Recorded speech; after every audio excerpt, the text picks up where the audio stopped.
बिस्मिल्लाहिर्रहमानिर्रहीम। आज हम जानेंगे कि ख़वातीन के लिए घर में नमाज तरावी अदा करने का सुन्नत तरीका क्या है।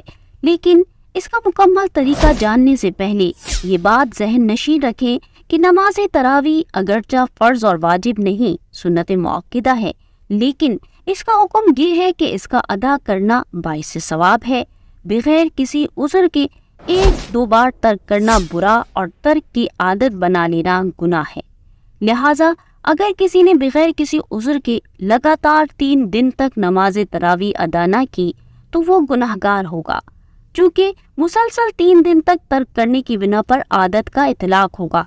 चुनाचे याद रखें कि नमाज तरावी हर आकिल बालिग़ मुसलमान मर्द और औरत पर रमज़ान की हर रात में अदा करना सुन्नत मुअक्कदा है। लिहाजा ख़वातीन भी रोज़ाना नमाज तरावी की अदायगी का एहतमाम करें, वरना गुनाहगार होंगी। ख़वातीन के लिए इसकी अदायगी का तरीका ये है कि नमाज इशा के फ़राइज़ और 2 सुन्नत मुअक्कदा अदा करने के बाद 20 रकात नमाज तरावी पढ़ेंगी, जो 2-2 रकात करके अदा करना अफजल और सुन्नत है, और इसी पर सहाबाए किराम रज़ियल्लाहु अन्हुम का अमल था। चुनाचे 2 रकात पढ़कर सलाम फेर देंगे, और अगर आप 4 रकात पढ़कर सलाम फेरती हैं तब भी अदा हो जाएगी, मगर मकरूह है।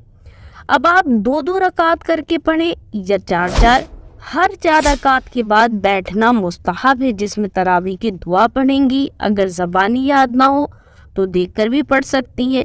अगर ये दुआ याद नहीं है तो इसके अलावा कोई और भी दुआ पढ़ सकती हैं। अगर कोई भी दुआ याद नहीं है तो कोई ज़िक्र जैसे सुबहानल्लाह, अल्हम्दुलिल्लाह, अस्तग़फिरुल्लाह वगैरह भी पढ़ सकती हैं, या कलीमा या दरूद शरीफ पढ़ लें।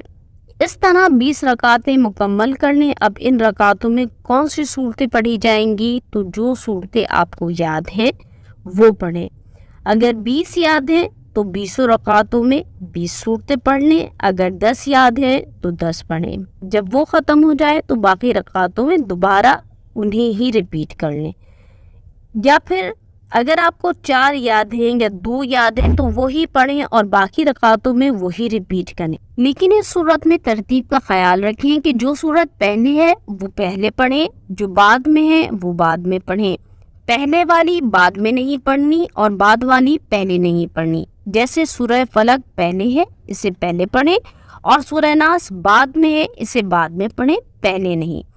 अगर सिर्फ एक ही सूरत याद है तब भी कोई हर्ज नहीं है, हर रकात में यही सूरत पढ़ती जाए, और इस तरह 20 रकातें मुकम्मल कर लें, आपकी नमाज हो जाएगी। अब हम आते हैं तरावी की नियत की तरफ। इसकी नियत इस तरह करें कि नियत करती हूँ मैं 2 रकात नमाज तरावी की वास्ते अल्लाह ताला के, मुँह मेरा काबे शरीफ की तरफ, फिर अल्लाहु अकबर कहकर नमाज शुरू कर दें। अगर ज़बान से नियत नहीं की, दिल में तरावी पढ़ने का इरादा है तो भी नमाज हो जाएगी। यूं ही अगर ख़ास तरावी की नियत नहीं की, सुन्नत या नफिल की नियत की, तो भी अदा हो जाएगी। 20 रकातें मुकम्मल करने के बाद अब आप वितर पढ़ें, और अगर वितर तरावी से पहले पढ़ लिए तो भी वितर और तरावी दोनों अदा हो जाएंगे। अल्लाह तबारक व तआला इन मसाइल को सीखकर अमल करने की और दूसरों तक पहुंचाने की तौफीक अता फरमाए, आमीन। इसी तरह की मज़ीद इल्मी वीडियोस के लिए हमारे चैनल को लाइक और सब्सक्राइब करें, और बेल नोटिफिकेशन को ज़रूर ऑन करें ताकि आने वाली वीडियोस बर वक्त आप तक पहुँच सकें।